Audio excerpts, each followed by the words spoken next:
දවසක්.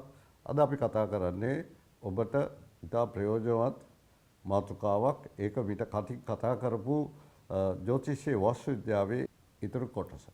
ඔබ අහලා ඇති මේ ජ්‍යොතිෂයේ තියෙනවා බොහොම දරුණු වචනයක් අපලද කියනවා. මේ දවස්වල මට අපලද කියන එක. කරුණාකරලා මේ වචනේ ඉවත් කරගන්න. මොකද හේතුව ඔබගේ ඇස් පේනවනම්, කන් ඇහෙනවනම්, ගඳ සුවඳ දැනෙනවා, කතා කරන්න පුළුවන් නම්, ශරීරයට පාරක් ගහපුවම රිදෙනවා, ඔබගේ පංචාංගය අතිශයින් සුබයි. ඉතින් ඔබට ඇති අපලයක් නැහැ. ඔන්න ඔය කියන පහේ යම් දෝෂයක් තියෙනවා නම් අන්න ඔබට අපලයි කියලා අපි ඉරිකැලි ගහන්න පුළුවන්. ඒ පහ හොඳ නම් ඔබ එන්නේ ලෝකායතන ජ්‍යොතිෂයේ කෙසේ වුණත් බුදුදහම අනුව දිව්‍ය ලෝක 6න් එකකි. දිව්‍ය ලෝක 6ක් තියෙනවා. යටම එක තමයි විශේෂයෙන් අපි ඒකට කියනවා පරිනිමිත්ත වසවත්ති, නිම්මාන රති, තුසිත යාමේ, තාවත්සින්ස, තව චාතුම් මහරජකේ.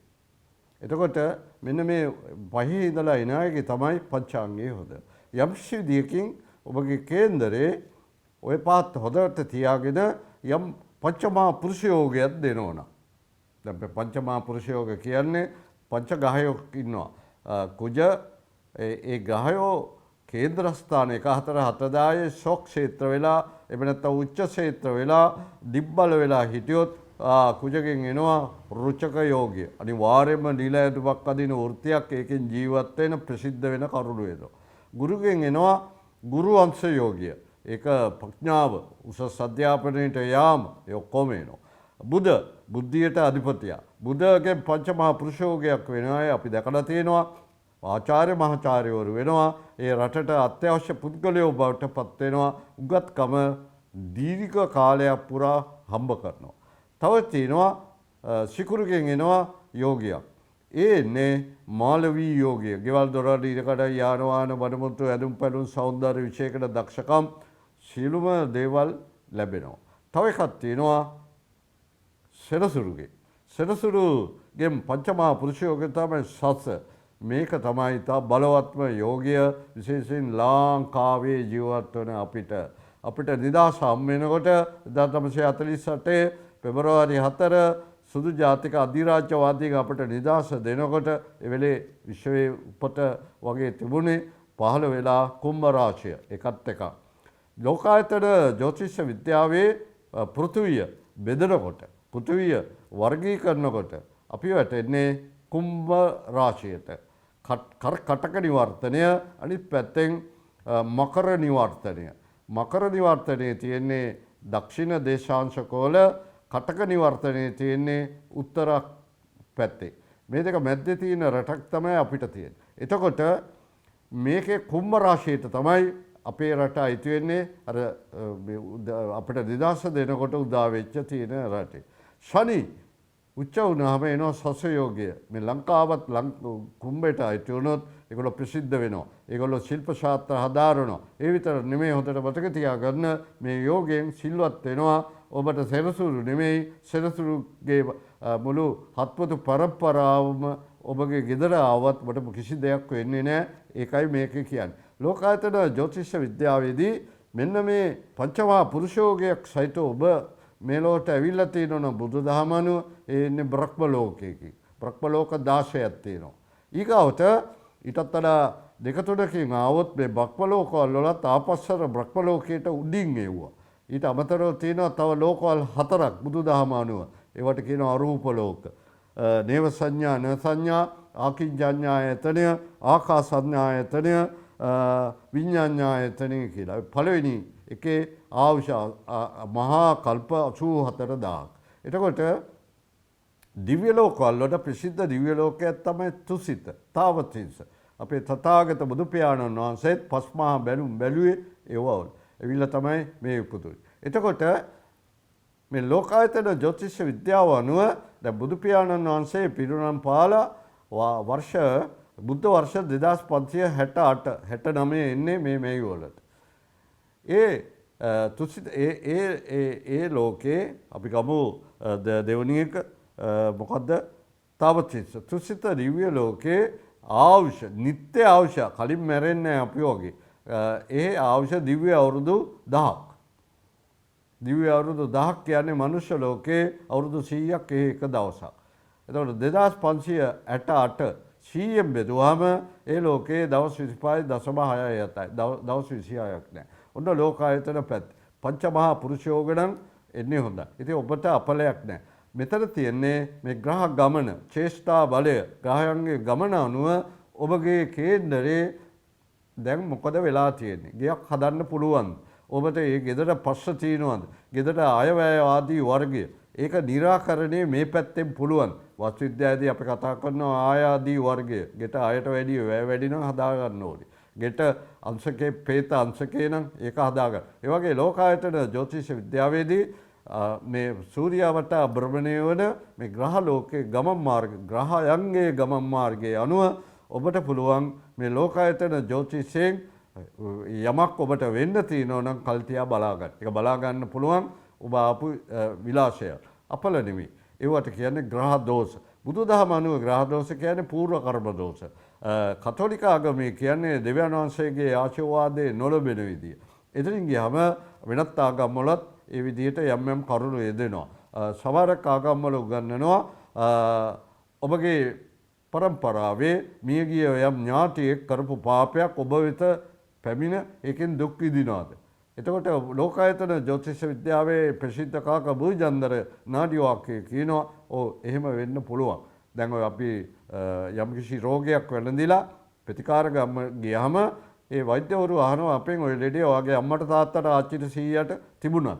100ට තිබුණා නම් ඔයාටත් එන්න පුළුවන්. හේතුව ඥානෝලි. හින්දු ආගමෙත් කියනවා දෙවියන් අහක බලන කාර්යය ගණන් ගන්න නැති කාලේ ඉවත් වෙන කාලේ. මෙන්න මේ ලෝකායතන ජ්‍යොතිෂ විද්‍යාව අනුව මෙන්න මේ පදනම යටතේ ඔබට මිත්‍යා වැඩ නොකර මේක හදා ගන්න පුළුවන්. ලෝකායතන ජ්‍යොතිෂ විද්‍යාවේදී විශේෂයෙන් මතක තියාගන්න ග්‍රහය සංයෝගයකට යනකොට එකතු වෙනකොට මාරු වෙනකොට ඔය යම් නැකත් හදනකොට මේ පැත්ත බලන්න නැතුව හැදුවාම තමයි ඒ නැකත් වලින් ප්‍රශ්න ඇති වෙනවා කියලා දෝෂාරෝපණය නෑ.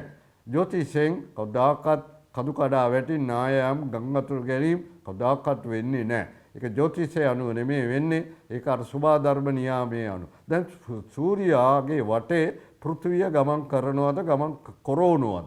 ගමන් කරනවා. චලිතය. ඒකට කිව්වේ ගුරුත්වාකර්ෂණය පෘථිවිය. ඒකත් යම් බල දිග් බලය.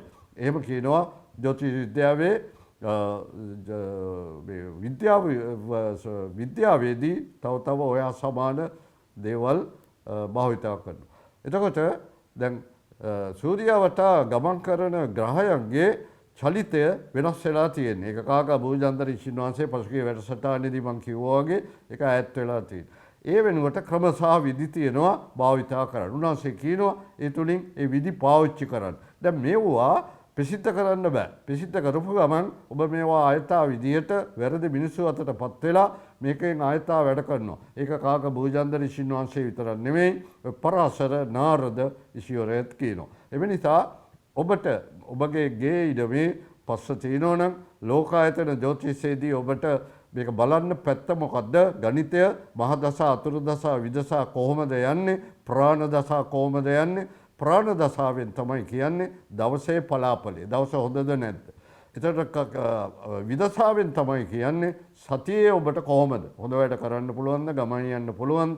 ගනුදෙනුවක් හම් වෙනවා. එතකොට මුළු මාසෙම ගමන් මාර්ගය, ග්‍රහ ගමන් මාර්ගය අනුව තමයි ඔබට කියන්නේ මේ මාසය ඔබට කොහොමද? ඔබට OT නැති වේද? ඔබට දෝෂාරෝපණය වේද? ඔබට charge sheet එකක් වේද? ලොක්කතරහ වේද? කේලම් ආයිද? ඒ කියන්නේ මුළු අවුරුද්දම පලාපලේ කියන්න නම් උගක් වෙලාවට ඒ වගේ කියනවා ඒක කරන්නේ මහ දසාවයි. මහ දසා අතුරු දසා විදසා ප්‍රාණ දසා හදන්න දන්නේ නැති අය ඔක කියන්නේ. ලෝකායතන ජ්‍යොතිෂයේ ඒ කියන අනාවැකි හිනාවැකි බවටත් පත්වෙච්ච අවස්ථා තියෙනවා. ඒක නිසා මේවා ඉගෙන ගන්න මේවා තුළට යන්න. ඒ වගේම මේවෙන් ජ්‍යොතිෂයේ මේ කොටස දීලා තියෙන මන්ඩේන් ඇස්ට්‍රොලොජි මේකට වාල් වෙන්න නෙමෙයි ප්‍රශ්නේ හොයලා ප්‍රශ්නෙට කළ යුතු දේ බලන්න. උදාහරණයක් වශයෙන් ඔබ ඉන්න ඉඩමේ හැඩය හොඳ නැත්නම් ඒ හැඩය සුබ කරන ක්‍රම තියෙනවා.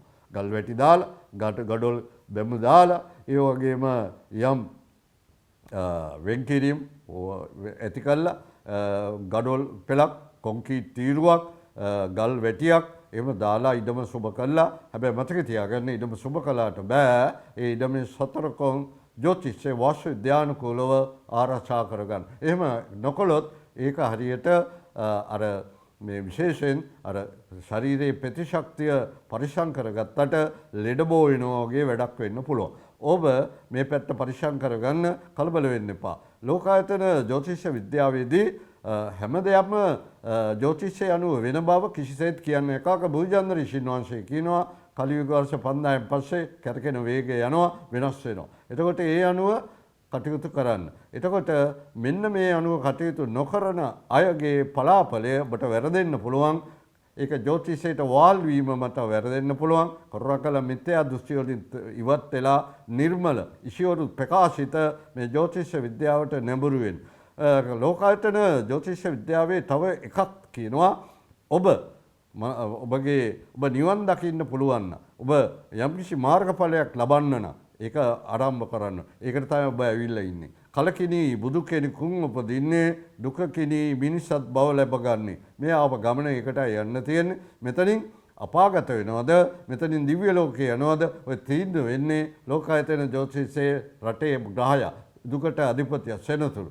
සෙනසුරු ගැන අපි වෙනම කතා කරනවා. මේකෙදි ඉංග්‍රීසියෙන් කියනවා සැටර්න්, ශනි කියලාත් කියනවා, සෙනසුරා කියලාත් කියනවා, හෙන උරා කියලාත් තියෙනවා. සමහරක් අයට සෙනසුරුගෙන් පංචමා පුරුෂයෝගේ, සමහරක් අයට හෙනුරා ලැබලා වගේ ප්‍රශ්න තැලියු වැටීම් තියෙනවා. මේවා සමබර කරනවා. ලෝකායතන ජ්‍යොතිෂ විද්‍යාවේ මේ ග්‍රහ ගමන, සූර්යාගේ ගමන, සූර්යා වටා අපි යන ගමන භාවිතා කරන්න. එතකොට අපි නිතර කේන්දරෙන් බැහැර වෙලා තියෙන යුරේනස්, නෙප්චූන්, ප්ලූටෝ මෙන්න මේ ග්‍රහය තුන් දෙනාගේ ගමන පුළුවන් තරම් අධ්‍යයනය කරන්න ඕනේ මේ පැත්තෙන් යමක් ප්‍රකාශ කරන්න. එතකොට ඔබ මතක තියාගන්න මේවා හරියට හොයලා බලලා නිවැරදි ජ්‍යොතිෂය තුලින් පිහිට ලබා ගන්න. ජ්‍යොතිෂයේ තියෙන්නේ පිහිට ලබාගෙන ආයු, බල, වර්ණ, ප්‍රඥා කියන හතර වැදෑරුම් සම්පatti හතර ඔබ වෙත ලබා ගන්න.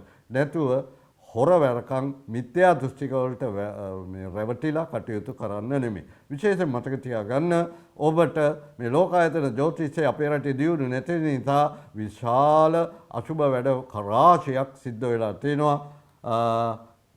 ජ්‍යොතිෂයෙන් හැම දෙයක්ම කරන්න පුළුවන් බැරි වෙන විදියට ඒ පැත්තත් බලා ගන්න. ඒක තමයි අද පණිවිඩය.